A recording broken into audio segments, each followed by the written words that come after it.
से वतन में, उस मीठे से वतन में।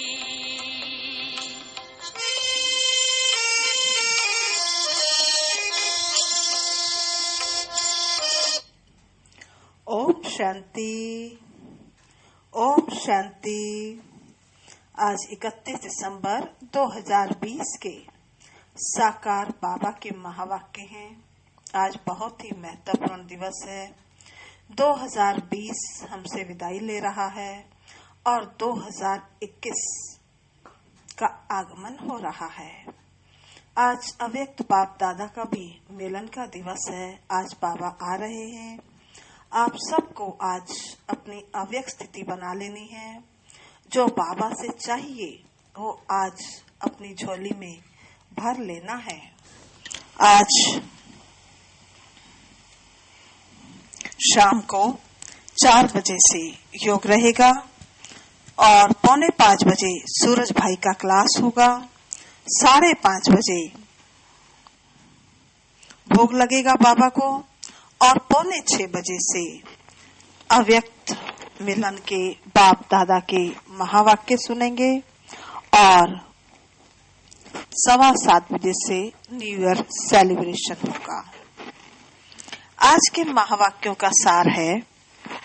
आज बाबा हमें नई नई टेक्निक्स बता रहे हैं। कर्मेंद्रियों की चंचलता को समाप्त करने के लिए अभी तुम्हारी रिटर्न जर्नी है, इसलिए कर्मेंद्रियों को वश में रखना है।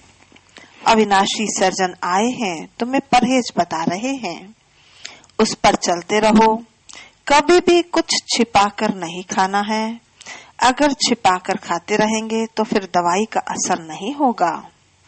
गंदे स्वप्न मनसा में संकल्प बहुत आएंगे, इनसे डरना नहीं है। स्वमान में रहकर इन पर जीत पानी है। आज कर्मेंद्रियों के वश हैं, कल फिर पुरुषार्थ कर कर्मेंद्रियों को अपने वश में कर लेना है। बाबा ने आज रिजल्ट भी दी कि जब तुम्हारी स्टेज सिल्वर एज तक पहुंच जाएगी, अर्थात आत्मा सतो बन जाएगी, तब तुम्हारी कर्मेंद्रियों की चंचलता बंद हो जाएगी। यह तुम्हारी ईश्वरीय मिशन है। यहाँ तुम सबको ईश्वर का बनाकर बेहद का वर्षा बाप से दिलवाते हो। बाबा ने 3 बाप का राज भी समझाया, लौकिक, अलौकिक और पारलौकिक। लौकिक जो तुम्हारा जन्मदाता है, अलौकिक यह ब्रह्मा बाप जिस द्वारा पारलौकिक बाप तुम्हें वर्षा दे रहे हैं। बाबा ने आज हम बच्चों के कंधों पर बहुत बड़ी जिम्मेवारी रखी। कहा, तुम्हें सारे विश्व को माया की जंजीरों से छुड़ाना है। अपने को आत्मा समझ ये पाठ पक्का करना है। मेरा तो एक शिव बाबा, दूसरा न कोई। जब तक अपने को आत्मा निश्चय नहीं करेंगे तब तक बाबा की याद नहीं आएगी। इस शरीर की संभाल जरूर करनी है, परंतु ममत्व नहीं रखना है। जितना इंडिविजुअल मेहनत करेंगे उतना उच्च पद पाएंगे। वरदान में बाबा ने कहा, तुम अपनी बुद्धि को सदा ज्ञान का भोजन देते रहो। बुद्धि अगर ज्ञान बल से भरपूर है तो प्रकृति को भी योग बल से ठीक कर देती है। बुद्धि ही सभी कर्मेंद्रियों में सर्वोत्तम गाई हुई है। अपनी बुद्धि रूपी तिजोरी से ज्ञान रत्नों का दान कर महादानी बनो। स्लोगन में बाबा ने कहा, संकल्पों की गति को कम कर दो तो शक्ति स्वरूप स्थिति का अनुभव कर पाओगे। अब हम सुनते हैं आज की मुरली का सार। आज बाबा ने कहा, मीठे बच्चे, तुम्हारी ये ईश्वरीय मिशन है। तुम सबको ईश्वर का बनाकर उन्हें बेहद का वर्षा दिलाते हो। आज बाबा ने प्रश्न पूछा, कर्म इंद्रियों की चंचलता कब समाप्त होगी? उत्तर है, जब तुम्हारी स्थिति सिल्वर एज तक पहुंचेगी। अर्थात जब आत्मा त्रेता की सतो स्टेज तक पहुंच जाएगी तो कर्मेंद्रियों की चंचलता बंद हो जाएगी।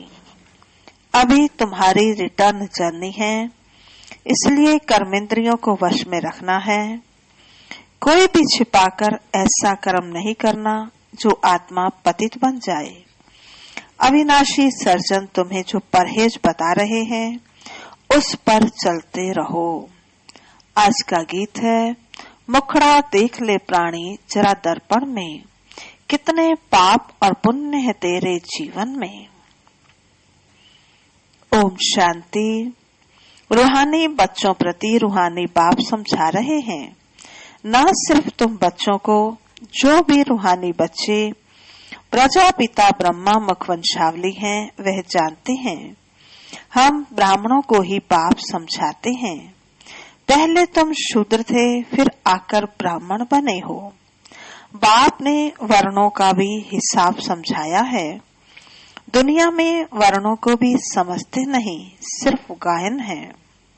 अभी तुम ब्राह्मण वर्ण के हो, फिर देवता वर्ण के बनोगे, फिर क्षत्रिय, फिर वैश्य, फिर शूद्र वर्ण के बनोगे। फिर बाबा आएंगे, फिर से हमें ब्राह्मण बनाएंगे। विचार करो कि ये बात राइट है। जज योरसेल्फ। हमारी बात सुनो और भेंट करो। शास्त्र जो जन्म जन्मांतर सुने हैं और जो ज्ञान सागर बाप समझाते हैं उनकी भेंट करो। राइट क्या है? ब्राह्मण धर्म अथवा कुल बिल्कुल भूले हुए हैं। तुम्हारे पास विराट रूप का चित्र राइट बना हुआ है, इस पर समझाया जाता है। बाकी इतनी भुजाओं वाले चित्र जो बनाए हैं और देवियों को हथियार आदि बैठ दिए हैं, वे सब हैं रॉन्ग। ये भक्ति मार्ग के चित्र हैं। इन आंखों से सब देखते हैं परंतु समझते नहीं। कोई के ऑक्यूपेशन का पता नहीं है। अभी तुम बच्चों को अपनी आत्मा का पता पड़ा है और 84 जन्मों का भी मालूम पड़ा है। जैसे बाप तुम बच्चों को समझाते हैं, तुमको फिर औरों को समझाना है। श्री बाबा तो सबके पास नहीं जाएंगे, जरूर बाप के मददगार चाहिए ना। इसलिए तुम्हारी है ईश्वरीय मिशन। तुम सबको ईश्वर का बनाते हो, समझाते हो। वह हम आत्माओं का बेहद का बाप है, उनसे बेहद का वर्षा मिलेगा। जैसे लौकिक बाप को याद किया जाता है, उनसे भी जास्ती पारलौकिक बाप को याद करना पड़े। लौकिक बाप तो अल्प काल के लिए सुख देते हैं, बेहद का बाप बेहद का सुख देते हैं। ये अभी आत्माओं को ज्ञान मिलता है। अभी तुम जानते हो 3 बाप है, लौकिक, पारलौकिक और अलौकिक। बेहद का बाप अलौकिक बाप द्वारा तुमको समझा रहे हैं। इस बाप को कोई भी जानते नहीं। ब्रह्मा की बायोग्राफी का किसको भी पता नहीं है। उनका ऑक्यूपेशन भी जानना चाहिए ना। शिव की, श्री कृष्ण की महिमा गाते हैं, बाकी ब्रह्मा की महिमा कहाँ। निराकार बाप को तो जरूर मुख चाहिए ना, जिससे अमृत दे। भक्ति मार्ग में बाप को कभी यथार्थ रीति याद नहीं कर सकते हैं। अभी तुम जानते हो, समझते हो, श्री बाबा का रथ यह है। रथ को भी श्रृंगार करते हैं ना, जैसे मोहम्मद के घोड़े को भी सजाते हैं। तुम बच्चे कितना अच्छी रीति मनुष्यों को समझाते हो। तुम सभी की बड़ाई करते हो, बोलते हो तुम ये देवता थे, फिर 84 जन्म भोग तमो प्रधान बने हो। अब फिर सतो प्रधान बनना है, तो उसके लिए योग चाहिए, परंतु बड़ा मुश्किल कोई समझते हैं। समझ जाएं तो खुशी का पारा चढ़े, समझाने वाले का तो और ही पारा चढ़ जाए। बेहद के बाप का परिचय देना कोई कम बात है क्या? समझ नहीं सकते, कहते हैं ये कैसे हो सकता है। बेहद के बाप की जीवन कहानी सुनाते हैं। अब बाप कहते हैं, बच्चे पावन बनो। तुम पुकारते थे ना, हे पतित पावन आओ। गीता में भी मन मनाभव अक्षर है, परंतु उसकी समझानी कोई के पास है नहीं। बाप आत्मा का ज्ञान भी कितना क्लियर कर समझाते हैं। कोई शास्त्रों में ये बातें हैं नहीं, बल कहते हैं आत्मा बिंदी है, ब्रुकटी के बीच स्टार है, परंतु यथार्थ रीति किसकी भी बुद्धि में नहीं है, वह भी जानना पड़े। कलयुग में है ही अनराइटियस, सत्युग में है सब राइटियस। भक्ति मार्ग में मनुष्य समझते हैं यह सब ईश्वर से मिलने के रास्ते हैं, इसलिए तुम पहले फॉर्म भराते हो, यहाँ क्यों आए हो। इससे भी तुमको बेहद के बाप का परिचय देना है। पूछते हो आत्मा का बाप कौन? सर्वव्यापी कहने से तो कोई अर्थ ही नहीं निकलता, सबका बाप कौन? यह है मुख्य बात। अपने अपने घर में भी तुम समझा सकते हो। एक दो मुख्य चित्र, सीढ़ी, त्रिमूर्ति, झाड़, यह बहुत जरूरी है। बाबा कहते झाड़ से सब धर्म वाले समझ सकते हैं कि हमारा धर्म कब शुरू हुआ। हम इस हिसाब से स्वर्ग में आ सकते हैं।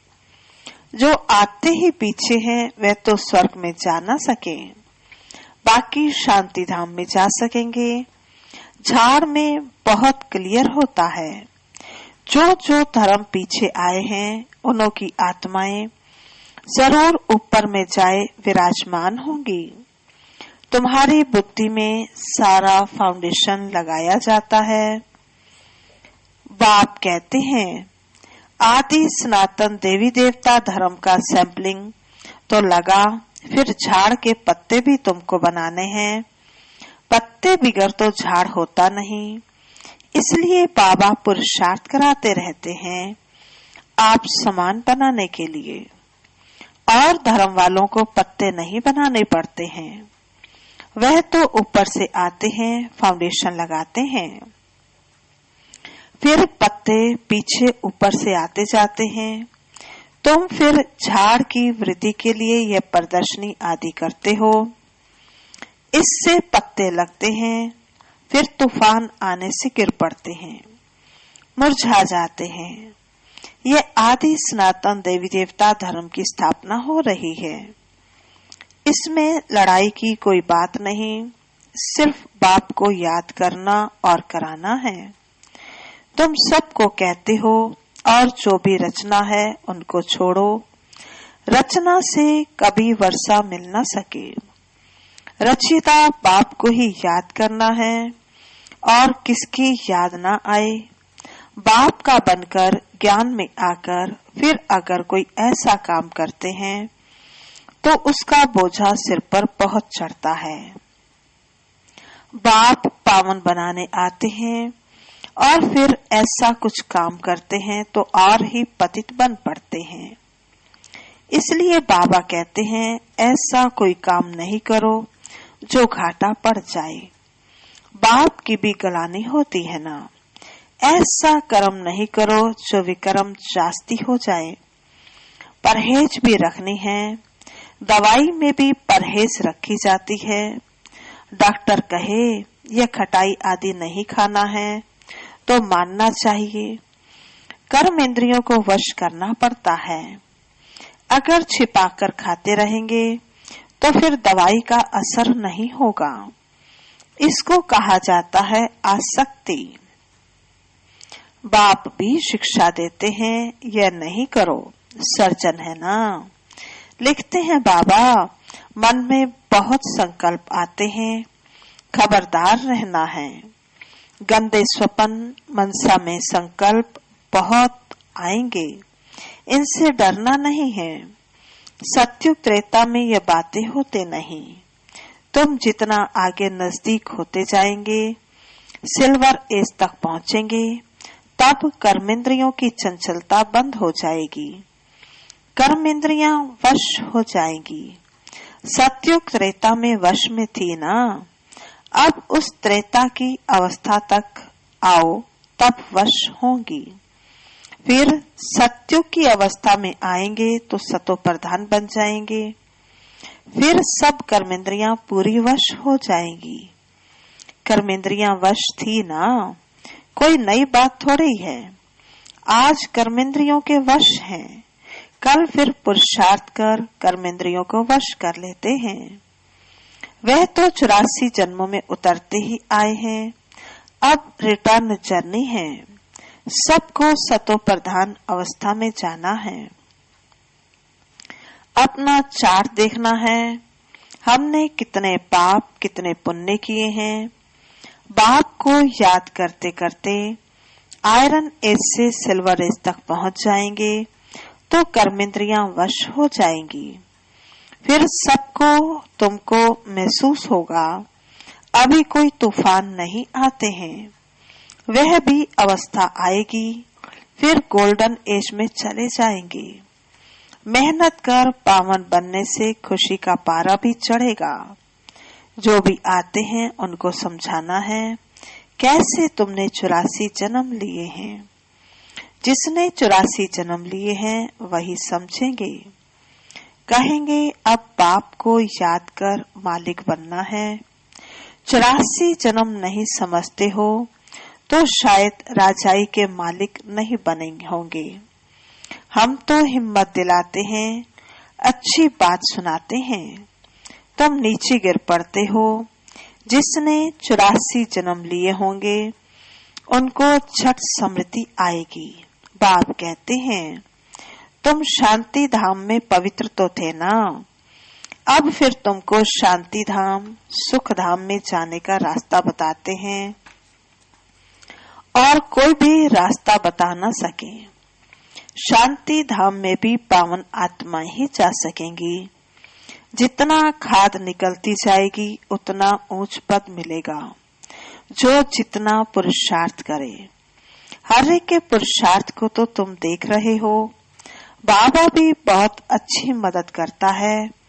यह तो जैसे पुराना बच्चा है, हर एक की नब्ज को समझते हो ना। सियाने जो होंगे वह झट समझ जाएंगे, बेहद का बाप है, उनसे जरूर स्वर्ग का वर्षा मिलना चाहिए। मिला था, अब नहीं है, फिर मिल रहा है। एम ऑब्जेक्ट सामने खड़ा है। बाप ने जब स्वर्ग की स्थापना की थी तुम स्वर्ग के मालिक थे, फिर 84 जन्म ले नीचे उतरते आए हो। अभी है ये तुम्हारा अंतिम जन्म। हिस्ट्री रिपीट तो जरूर करेगी ना। तुम सारा 84 का हिसाब बताते हो। जितना समझेंगे उतना पत्ते बनते जाएंगे। तुम भी बहुतों को आप समान बनाते हो ना। तुम कहेंगे हम आए हैं सारे विश्व को माया की जंजीरों से छुड़ाने। बाप कहते हैं मैं सबको रावण से छुड़ाने आता हूँ। तुम बच्चे भी समझते हो बाप ज्ञान का सागर है। तुम भी ज्ञान प्राप्त कर मास्टर ज्ञान सागर बनते हो ना। ज्ञान अलग है, भक्ति अलग है। तुम जानते हो भारत का प्राचीन राजयोग बाप भी सिखलाते हैं, कोई मनुष्य सिखला नहीं सकते। परंतु यह बात सबको समझाएं कैसे। यहाँ तो असुरों के विघ्न भी बहुत पड़ते हैं। आगे तो समझते थे शायद कोई किचड़ा डालते हैं, अभी समझते हो यह विघ्न कैसे डालते हैं। बाबा कहते नथिंग न्यू, कल पहले भी यह हुआ था। तुम्हारी बुद्धि में सारा चक्र फिरता रहता है। बाबा हमको सृष्टि के आदि मध्य अंत का राज समझा रहे हैं। बाबा हमको लाइट हाउस का टाइटल भी देते हैं। एक आंख में मुक्ति धाम और दूसरी आंख में जीवन मुक्ति धाम। तुमको शांति धाम में जाकर फिर सुख धाम में आना है। यह है ही दुख धाम। बाप कहते हैं, इन आंखों से जो कुछ तुम देखते हो उनको भूलो, अपने शांति धाम को याद करो। आत्मा को अपने बाप को याद करना है। इसको ही अव्यभिचारी योग कहा जाता है। ज्ञान भी एक से ही सुनना है, वह है अव्यभिचारी ज्ञान। याद भी एक को ही करो, मेरा तो एक, दूसरा न कोई। जब तक अपने को आत्मा निश्चय नहीं करेंगे तब तक एक की याद आएगी नहीं। आत्मा कहती है, मैं तो एक बाबा की ही बनूंगी, मुझे जाना है बाबा के पास। ये शरीर तो पुराना जड़जड़ी भूत है, इनमें भी ममत्व नहीं रखना है। यह ज्ञान की बात है, ऐसे नहीं कि शरीर की संभाल नहीं करनी है। अंदर में समझना है, यह पुरानी खाल है, इनको तो अब छोड़ना है। तुम्हारा है बेहद का सन्यास, वह तो जंगल में चले जाएंगे। तुमको घर में रहते याद में रहना है। याद में रहते रहते तुम शरीर भी छोड़ सकते हो। कहाँ पर भी हो, बाप को तुम याद करो। याद में रहेंगे तो स्वदर्शन चक्रधारी बनेंगे, तो कहाँ भी रहते तुम ऊंच पद पालेंगे। जितना इंडिविजुअल मेहनत करेंगे उतना ऊंच पद पाएंगे। घर में रहते भी याद की यात्रा में रहना है। अभी फाइनल रिजल्ट में थोड़ा टाइम पड़ा है, फिर नई दुनिया भी तैयार चाहिए ना। अभी कर्मातीत अवस्था हो जाए तो सूक्ष्म वतन में रहना पड़े। सूक्ष्म वतन में रहकर फिर भी जन्म लेना पड़ता है। आगे चलकर तुमको सब साक्षात्कार होगा। अच्छा, मीठे मीठे सिकिल दे बच्चों प्रति माता पिता बाप दादा का याद प्यार और गुड मॉर्निंग। रूहानी बाप की रूहानी बच्चों को नमस्ते। हम रूहानी बच्चों की रूहानी बाप दादा को नमस्ते नमस्ते नमस्ते। सदा रहेंगे हंसते, बनेंगे फरिश्ते, चलेंगे परम धाम के सीधे रास्ते। धारणा के लिए मुख्य सार पहला, एक बाप से ही सुनना है। एक की ही अव्यभिचारी याद में रहना है। इस शरीर की संभाल रखनी है, लेकिन ममत्व नहीं रखना है। दूसरा, बाप ने जो परहेज बताई है उसे पूरा पालन करना है। कोई भी ऐसा कर्म नहीं करना है जो पाप की गलानी हो, पाप का खाता बने। अपने को घाटे में नहीं डालना है। आज का वरदान है, अपनी विशाल बुद्धि रूपी तिजोरी द्वारा ज्ञान रत्नों का दान करने वाले महादानी भव। अपनी विशाल बुद्धि रूपी तिजोरी द्वारा ज्ञान रत्नों का दान करने वाले महादानी भव। विस्तार है, बुद्धि रूपी कर्मेंद्रियों में शिरोमणि गाई हुई है। बुद्धि सभी कर्मेंद्रियों में शिरोमणि गाई हुई है। जो विशाल बुद्धि है, अर्थात जिनकी बुद्धि सालिम है, उनका मस्तक सदा चमकता है, क्योंकि बुद्धि रूपी तिजोरी में सारा ज्ञान भरा हुआ है। वे अपने बुद्धि रूपी तिजोरी से ज्ञान रत्नों का दान कर महादानी बन जाते हैं। तुम बुद्धि को सदा ज्ञान का भोजन देते रहो। बुद्धि अगर ज्ञान बल से भरपूर है तो प्रकृति को भी योग बल से ठीक कर देती है। सर्वोत्तम बुद्धि वाले संपूर्ण ज्ञान से सर्वोत्तम कमाई कर वैकुंठ की बादशाही प्राप्त करते हैं। आज का स्लोगन है, शक्ति स्वरूप स्थिति का अनुभव करना है तो संकल्पों की गति को धैर्यवत बनाओ। शक्ति स्वरूप स्थिति का अनुभव करना है तो संकल्पों की गति को धैर्यवत बनाओ। अच्छा, आज की मुरली के मुख्य स्वमान हैं। पहला, मैं ब्रह्मा मुखवंशावली रूहानी बच्चा हूँ। दूसरा, मैं ज्ञान रत्नों का दान करने वाली महादानी हूँ। तीसरा, मैं आत्मा विशाल बुद्धि हूँ। चौथा, मैं आत्मा शक्ति स्वरूप हूँ। पांचवा, मैं आत्मा सारे विश्व को माया की जंजीरों से छुड़ाने के निमित्त हूँ।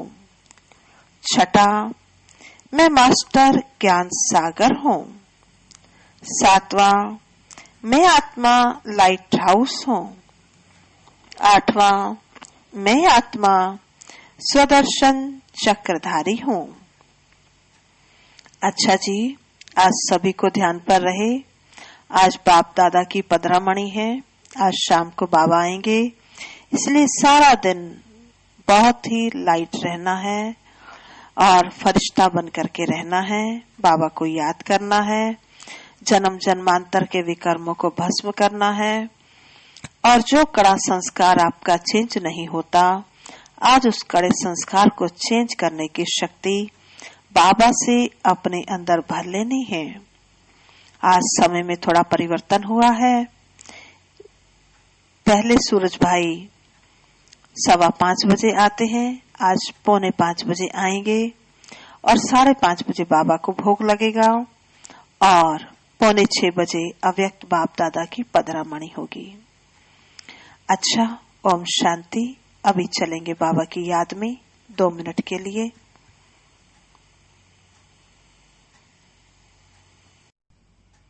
फिर बड़े प्यार से बाबा को भोग भी लगाएंगे। आज गुरुवार भी है और फिर भोग भी लगाएंगे। ओम शांति।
से वतन में।